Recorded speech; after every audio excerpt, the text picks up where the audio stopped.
So hello everyone, welcome once again to this channel. I hope so you all are doing well. चलिए आज की class को start करते हैं। जैसा कि आपको बोर्ड पे लिखा हुआ दिख रहा है कि एनुअल किंगडम के हम लोग भी 50 क्वेश्चंस लगाने वाले हैं।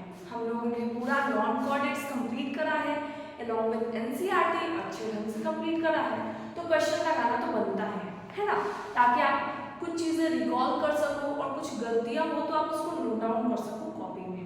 तो मैं आपके लिए लेके आई हूँ पूरा NCERT based, strictly NCERT based 50 questions. अब ऐसा नहीं है बिल्कुल भी कि ये सारे ऑब्जेक्टिव क्वेश्चंस ही हैं। There are some subjective questions included in this too. Clear? तो अब आप ये देखोगे कि आप 50 क्वेश्चंस में से कितने क्वेश्चन राइट कर पा रहे हो। अगर आप 40 प्लस जा रहे हो या 45 प्लस जा रहे हो, इट मीन्स कि आप रिवाइज कर रहे हो, आपका ये जो टॉपिक है ये बहुत अच्छा स्ट्रॉन्ग हो चुका है ना।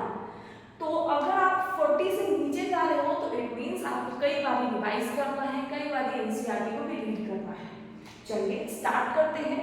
हाँ, मैं आपको टाइम दूंगी, उसी टाइम ड्यूरेशन के इंटरवल में आपको कंप्लीट करना पड़ेगा। वैसा नहीं कि पॉज करके 1 घंटा लगा दिए क्वेश्चंस में, तो बिल्कुल भी आप महान नहीं कहलाओगे, है ना। क्योंकि आपको भी पता है नीट का पैटर्न 1 मिनट में क्वेश्चन सॉल्व करना होता है, और बायोलॉजी का आपको 60 सेकेंड्स के भी अंदर ही सॉल्व करना होगा, 30-40 सेकेंड्स में, तभी जाके आप फिजिक्स के क्वेश्चंस में और ज़्यादा टाइम लेकर सॉल्व कर सकते हो। क्लियर? तो आपको ये लेके चलना है कि आपको 1 मिनट से बहुत ही कम टाइम में, 1 मिनट में नहीं लगाना है, उसके कम टाइम में सॉल्व करना है। क्वेश्चन नंबर 1 की बात करते हैं। पहला क्वेश्चन है मैच द कॉलम। अब आपको क्वेश्चन लिखना है पहले मेरे साथ, फिर इसको बनाना है।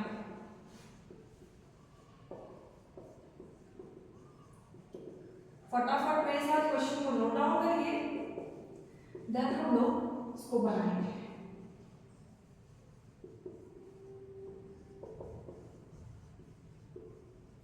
आपको भी पता है ये किस फाइलम से बिलोंग करते हैं। मैंने आपको एकदम चिल्ला चिल्ला के ये चीजें आपको याद भी कराया था, है ना।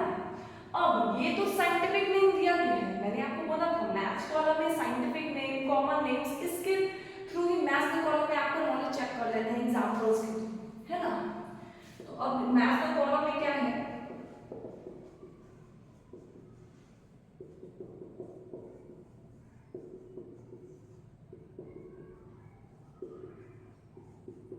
आप फटाफट सोचो क्या था कॉमन नेम और इसको बनाने की कोशिश करो, है ना।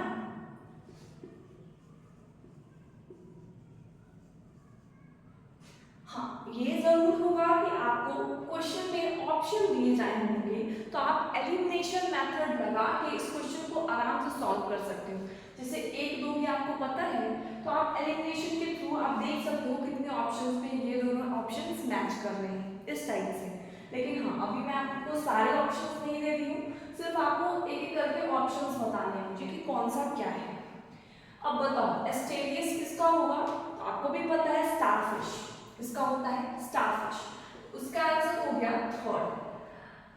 इकाइनस किसका होता है, सी अर्चिन्स किसका होता है, सी अर्चिन्स। आई होप आप सही कर रहे होंगे, मेरे से जल्दी कर रहे होंगे। एंटीरन का क्या होगा, sea lily. Cucumaria sea cucumber. Ophiura brittle star.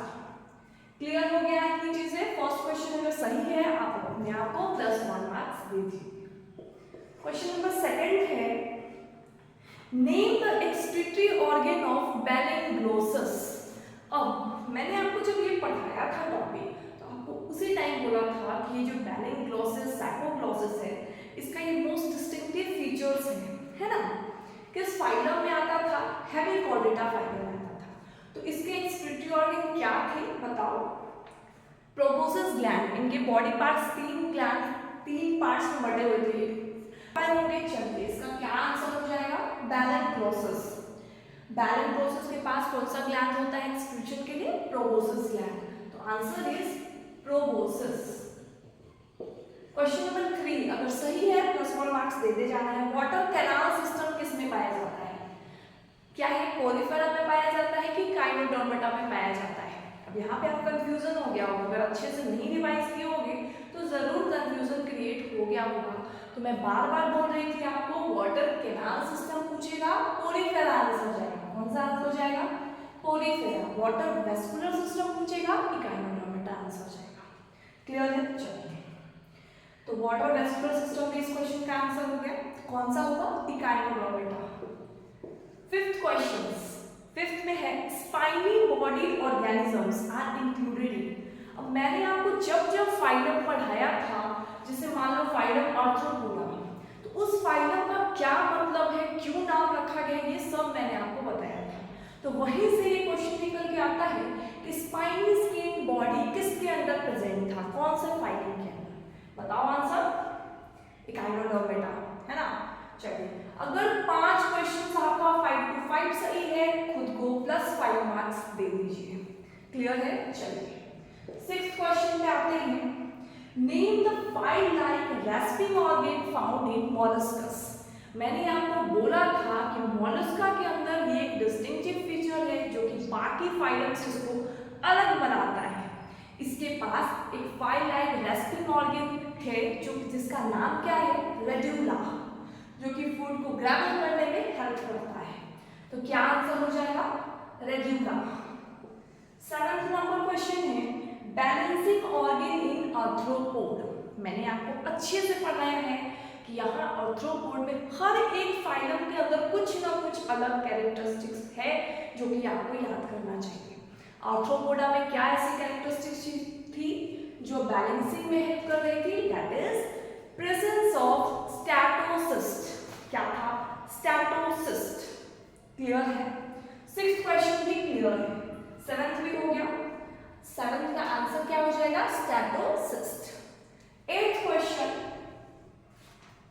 जहां कहीं भी मैच द कॉलम टाइप आएगा मैं लिख के आपको टाइप दूंगी कि अच्छे से आप बनाओ। बाकी जो वन वर्ड टाइप आंसर है वो मैं आपको बोलते बोलते ही आपसे आंसर एक्सपेक्ट कर रही हूँ कि आप भी मेरे साथ बोल रहे होंगे। चलिए, क्वेश्चन नंबर 8 है second largest phylum of animal kingdom.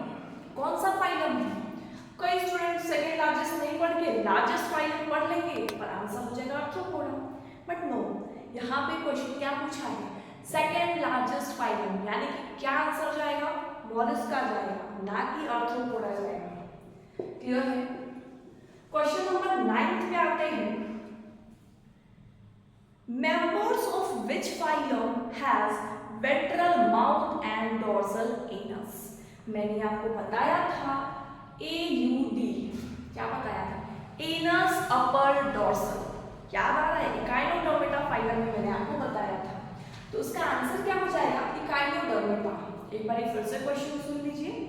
Members of which phylum has ventral mouth and dorsal anus.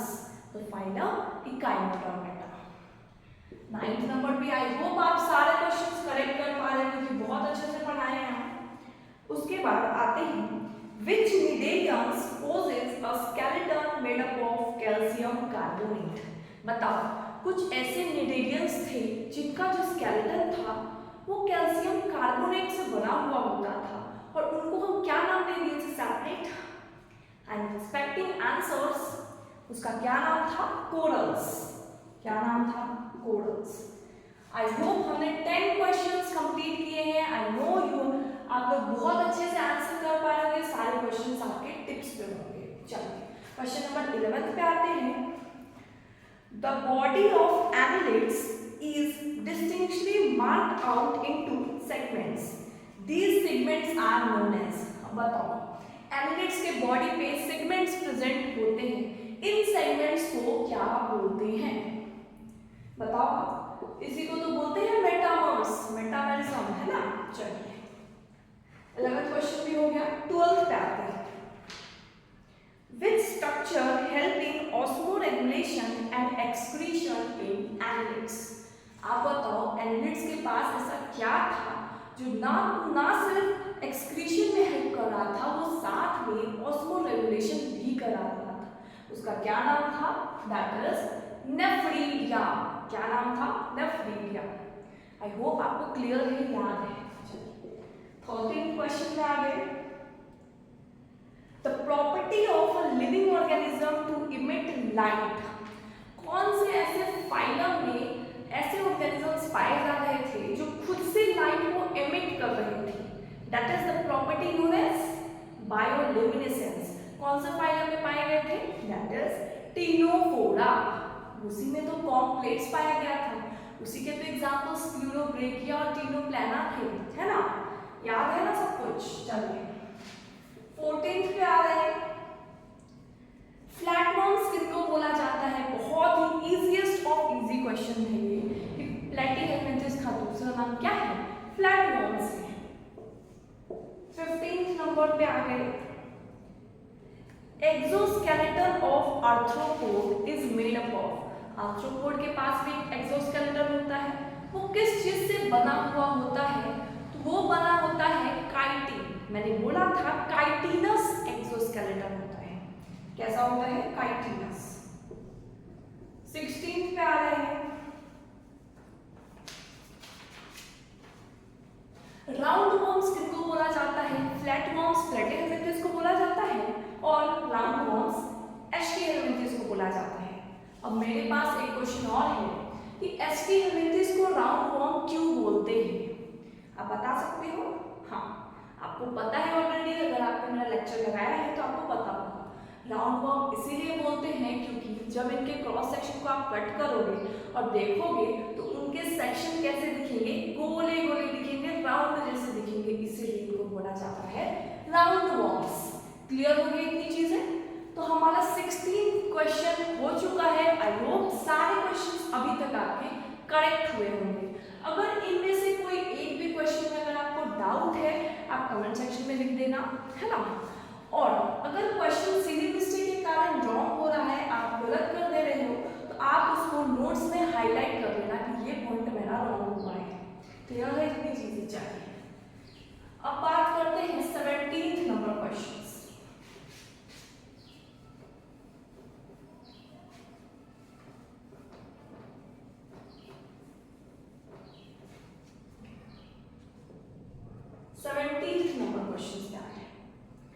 The type of symmetry found in members of platyhelminthes.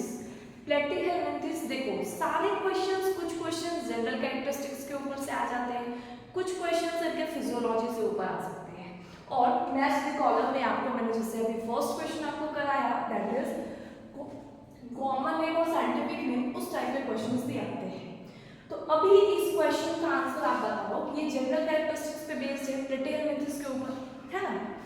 तो प्लेटीहेलमिंथस के सिमेट्री में कैसा सिमेट्री दिखाई देता था? इनके पास सिमेट्री जो थी वो बाइलेटरल सिमेट्री थी। कैसी सिमेट्री थी? Bilateral symmetry. अब आते हैं 18th नंबर क्वेश्चन पे। Hooks and suckers are present in non parasitic flatworms.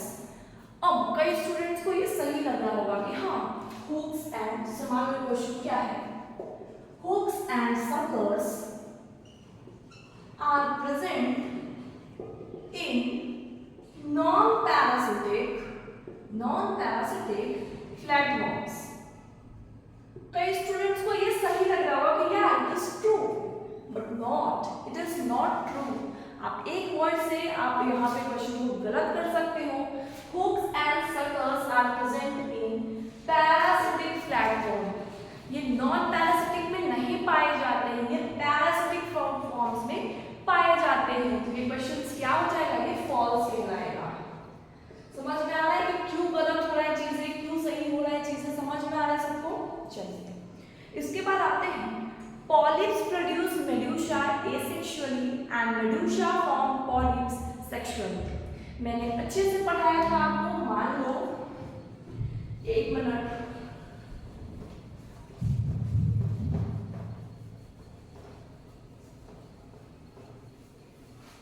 मैंने आपको अच्छे से पढ़ाया था लेक्चर में कि मान लो ये पॉलिप है, ये मेडूसा है।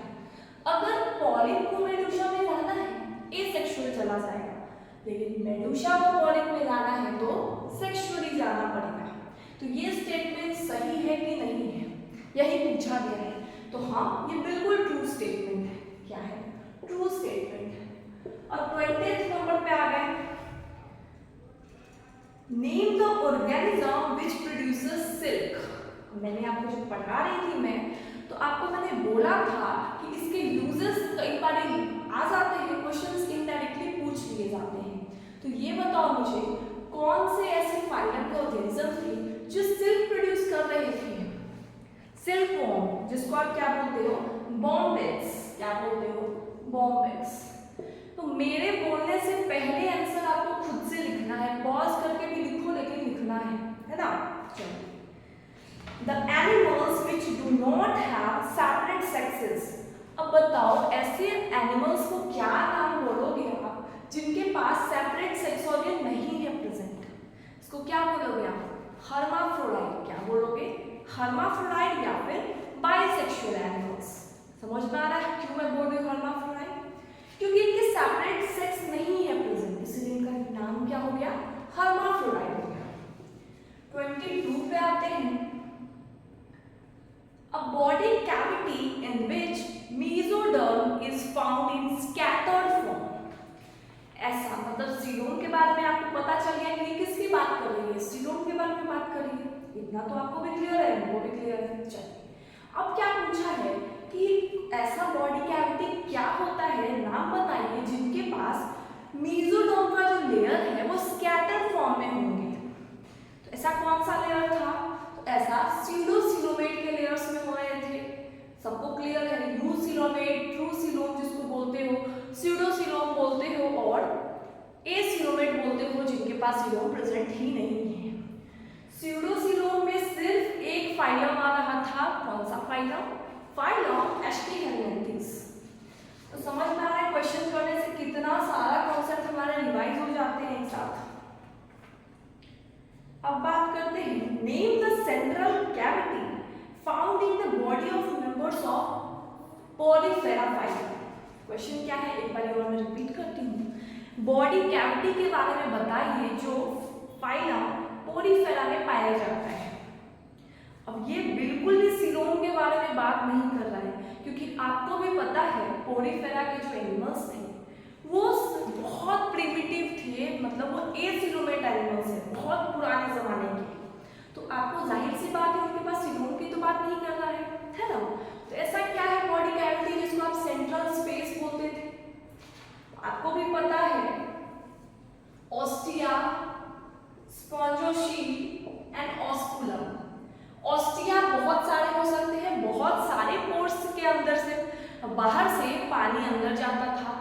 सेंट्रल कैविटी जिसको आप स्पॉन्जोशील बोलते हो, वहां पे पानी जाता था, उसके बाद वेस्ट प्रोडक्ट और बाकी चीजें बाहर चली जाती थी। सिर्फ एक ओपनिंग प्रेजेंट था, दैट इज ऑस्कुलम। इसका आंसर क्या हो जाएगा? Phylum Porifera. पॉलीफेरा के पास क्या सेंट्रल कैविटी होती है? स्पॉन्जोशील। अब बात करते हैं क्वेश्चन नंबर 24 की। Name of pores through which water enters into the body of sponges. अभी मैंने इसका आंसर आपको बता दिया, अभी तो कोई डाउट नहीं होगा। इसका पोर का नाम क्या हो जाता है? ऑस्टिया। क्या हो जाता है? ऑस्टिया। अब बात करते हैं, name the pore from which water comes out from the body of spongia. तो पोर जहां से बाहर पानी जाता है ऑस्कुलम, अंदर पानी आता है ऑस्टिया। क्लियर है? तो 25 क्वेश्चन, मतलब आप half of the questions complete कर चुके हो। अब आपको क्या करना है? पहले इसको एनालाइज करो कितने क्वेश्चंस आपके गलत हुए हैं। मैं मान के चल रही हूँ आपके 22, 23 क्वेश्चंस तो सही बन गए होंगे, है ना? इजी क्वेश्चंस था, बहुत ज्यादा हार्ड लेवल नहीं था, सिर्फ एनसीईआरटी बेस्ड क्वेश्चंस था। हमारे 25 क्वेश्चंस ऑलरेडी कंप्लीट है। अब आते हैं 26 पे। 26 क्वेश्चन क्या है? देखो, लास्ट का जो 8 क्वेश्चन हुआ, यानी कि 42 क्वेश्चंस आप मेरे साथ कर रहे होंगे, है ना? लेकिन लास्ट के 8 क्वेश्चन जो है वो एकदम सब्जेक्टिव टाइप है, आपको बहुत अच्छे से उसके बारे में लिखना पड़ेगा डायग्राम्स के थ्रू। तो वो क्वेश्चंस आप खुद से पहले लिखोगे, फिर मुझे कमेंट सेक्शन में बताओगे कितने नंबर बन रहे हैं आपके। चलिए, क्वेश्चन नंबर 26 की बात करते हैं। Annelids are pseudocoelomate animals. ये तो मैंने आपको अभी अभी बताया था कि कौन से ऐसे ऑर्गेनिजम्स होते हैं, फाइलम होता है जो सिर्फ और सिर्फ स्यूडोसिलोम होता है, तो सिर्फ एक फाइलम होता है, एस्टिहेलमिन्थिस। लेकिन यहाँ क्वेश्चन में क्या बोला है? Annelids have स्यूडोसिलोम। नो, उसका आंसर सही है आपका। आई होप आप सही कर पा रहे हो, इसका आंसर फॉल्स हो जाएगा। अब बात करते हैं sponges exhibit tissue grade level of organisation. क्या स्पॉन्जेस के पास टिश्यू ग्रेड का लेवल ऑफ ऑर्गेनाइजेशन था? नो, वो प्रिमिटिव एनिमल्स हैं तो उनके पास सेलुलर लेवल ऑफ ऑर्गेनाइजेशन था। सिर्फ और सिर्फ एक फाइलम में सेलुलर लेवल पाया जाता है जो कि है पोरीफेरा। तो ये स्टेटमेंट बिल्कुल सही था कि sponges have cellular level of organisation, लेकिन क्वेश्चन में क्या पूछा है? Sponges exhibit tissue grade level of organisation, तो ये क्या हो जाएगा? फॉल्स हो जाएगा। अब आते हैं 28 पे।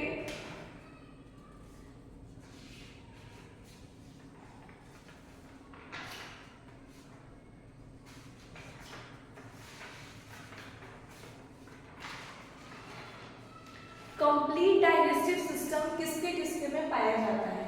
क्वेश्चन है आपका complete digestive system are found in, यानी कि 2-3 फाइलम्स के नाम दिए गए हैं, उनमें से एक या दो सही हो सकता है इसका आंसर। इसका ऑप्शन है प्लेटिहेल्मिंथेस, दूसरा है आर्थ्रोपोडा, तीसरा है सिलेंट्रेटा एंड चौथा है एनेलिडा। आपको भी पता है प्लेटिहेल्मिंथेस, सिलेंट्रेटा के पास इनकम्प्लीट डाइजेस्टिव सिस्टम होता है, तो जाहिर सी बात है, समझ में आ रहा है, इनकम्प्लीट डाइजेस्टिव सिस्टम होता है तो वो तो इस ऑप्शन से कट आउट हो गए। अब कंप्लीट डाइजेस्टिव सिस्टम में सिर्फ 2 फाइलम बचता है, एक बचता है एनेलिडा, एक बचता है आर्थ्रोपोडा, तो भी इसका आंसर जाएगा।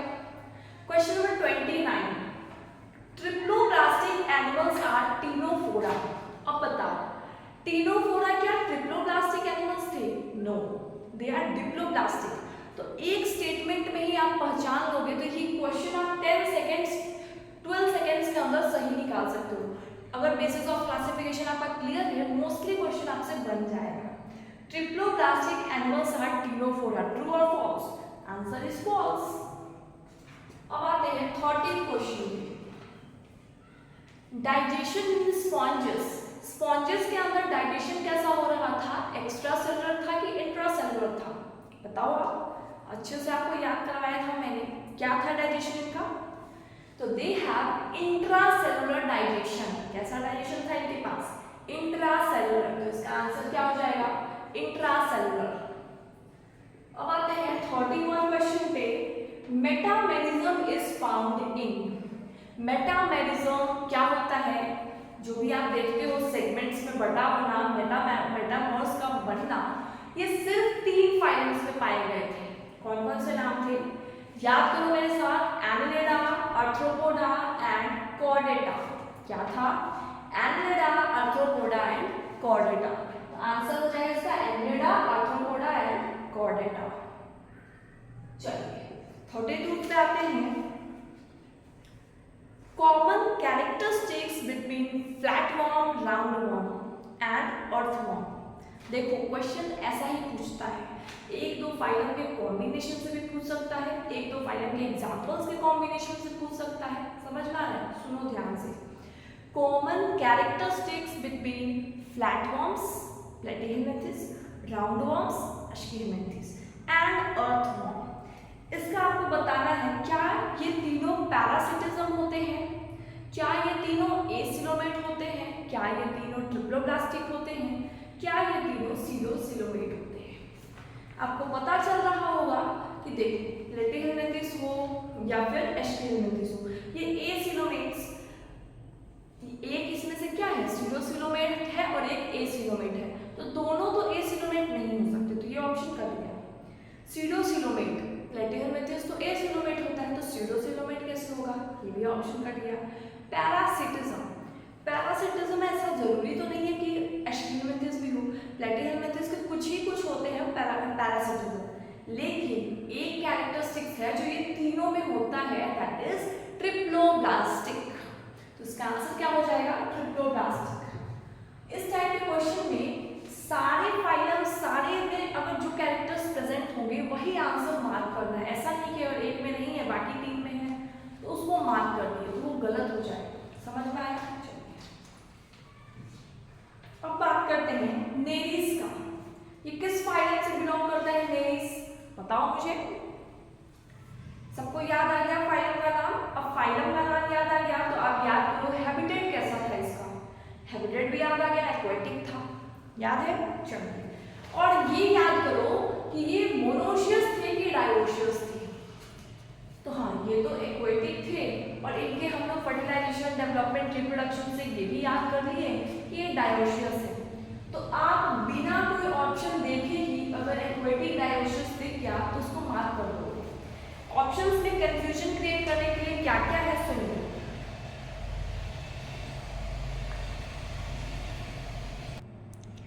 ऑप्शंस में कंफ्यूजन क्रिएट करने के लिए आपको क्या क्या दिया जा सकता है सुन लीजिए। दूसरा ऑप्शन है टेरेस्ट्रियल है। आपको तो पता है कि नेरिस है, ये टेरेस्ट्रियल नहीं है, ये एक्वेटिक ही है, तो ये ऑप्शन तो आप काट दोगे। लिखा हुआ बिलोंग टू फाइलम आर्थ्रोपोडा, नहीं, ये फाइलम आर्थ्रोपोडा के एनिमल्स ही नहीं है, तो ये भी कट गया। डिप्लोब्लास्टिक, बताओ एनेरेडा, आर्थ्रोपोडा, यहाँ तक आने के बाद कोई डिप्लोब्लास्टिक है क्या? नहीं है, ट्रिप्लोब्लास्टिक है। चलिए, वैसे ही आपको एलिमिनेशन मेथड लगा के सॉल्व करना है। 34 नंबर, एमिलिड्स बॉडी प्लान। क्या एमिलिड्स के पास ब्लाइंड सेल बॉडी प्लान थे कि ट्यूब विद इन ट्यूब थे? आपको भी पता है एमिलिड्स के पास कंप्लीट डाइजेस्टिव सिस्टम हुआ करते थे, यानी कि tube within tube body plan present है। तो इसका आंसर जाएगा tube within tube. 35 number question,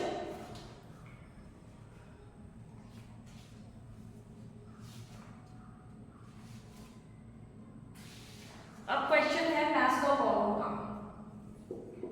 फेरिटीमा, Hirudinaria, Apis, Limulus. Options है किंग क्रैब, दूसरा ऑप्शन है हनी बी, तीसरा ऑप्शन है earthworm, fourth option is blood sucking leech. चलिए, ये क्वेश्चंस बहुत इजी है, फटाफट हो जाना चाहिए। फेरिटीमा साइंटिफिक नेम है, अर्थवर्म कॉमन नेम है, हो गया क्वेश्चन 1। हिरुनिडेरिया को बोलते हैं ब्लड सकिंग लीच, ये भी कंप्लीट हो गया। एपिस को बोलते हैं हनी बी, लिन्यूल्स को बोलते हैं king crab. Completed this question. तो देखो कितना फास्ट ये क्वेश्चन कंप्लीट हो सकता है और कम टाइम लगेगा। अगर आप जैसे जैसे प्रैक्टिस करोगे, 3-4 बार प्रैक्टिस हो जाएगी, बहुत कम टाइम हो जाएगा।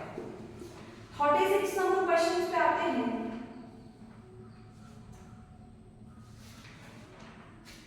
हाँ, ये भी क्वेश्चन मैस्टोपॉलम है, एडेंशिया, पेरेंट्यूला,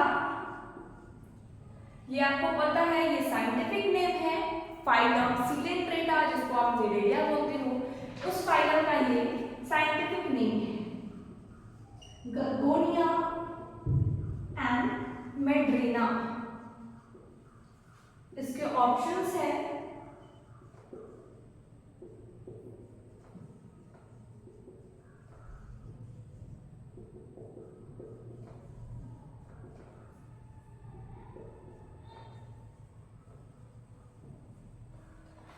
एडेंशिया को क्या बोलते हो? एडेंशिया साइंटिफिक नेम है, इसका कॉमन नेम क्या था? एडेंशिया को बोलते हैं सी एनिमोन। क्या बोलते हैं? सी एनिमोन। अब मैंने बोला था पेन, पेनेंट्यूला, सी पेन, यहाँ पे भी पेन आ रहा है, यहाँ पे भी पेन आ रहा है, तो सी पेन आप इसको बोलते हो पेनेंट्यूला को। गर्गोनिया, इसको क्या बोलते हैं? सी फैन। मेड्रीना, जिसको आप ब्रेन कोरल्स बोलते हो। फटाफट इसको भी कंप्लीट करना है। आई होप आपका ये भी क्वेश्चन कंप्लीट है। क्वेश्चन नंबर 37 पे आते हैं। क्वेश्चन नंबर 37 का है, वाटर कैनाल सिस्टम किस में पाया जाता है? कोरिफेरा। वाटर वेस्कुलर सिस्टम किस में पाया जाता है? इकाइनोडर्मेटा। आपको ये मेरे साथ बोलना है, मैं क्वेश्चन पूछूंगी, आपको जवाब देना है। फिर अगर आप पूरा क्वेश्चन इसमें का सही देते हो तो +1 मार्क्स यहाँ पे लिख सकते हो। मेटाजेनेसिस किस फाइलम में हो रहा था? तो metagenesis coelenterata. See questions I repeat once again. अभी जो अभी आपको इस क्वेश्चन से पूछा है रिलेटेड, वो क्वेश्चन नहीं, उसको आप डंप कर दो। अभी मैं नया क्वेश्चन पूछ रही हूँ उसमें, है ना। फ्लेम सेल्स किसको बोलते हो? प्लेटिहेलमिन्थेस को। चलो, स्यूडोसिलोमेट किसको बोलते हो? एस्टिहेलमिन्थेस को बोलते हो। आर्थ्रोपोडा, चलो सही है। जॉइंट अपेंडेजेस किसमें है? आर्थ्रोपोडा, सही है ये भी। सॉफ्ट बॉडी एनिमल्स किसको बोलते हो? मॉलस्का को बोलते हो, कंप्लीट है। वाटर वेस्कुलर सिस्टम किसमें पाया जाता है? इकाइनोडर्मिटा में। अगर आप पूरा क्वेश्चन जो मैंने अभी तक पूछा आपसे वो सही बोले हो, +4 मार्क्स आप यहाँ पे दे सकते हो। क्वेश्चन नंबर 38 पे आते हैं। 38 क्वेश्चन है,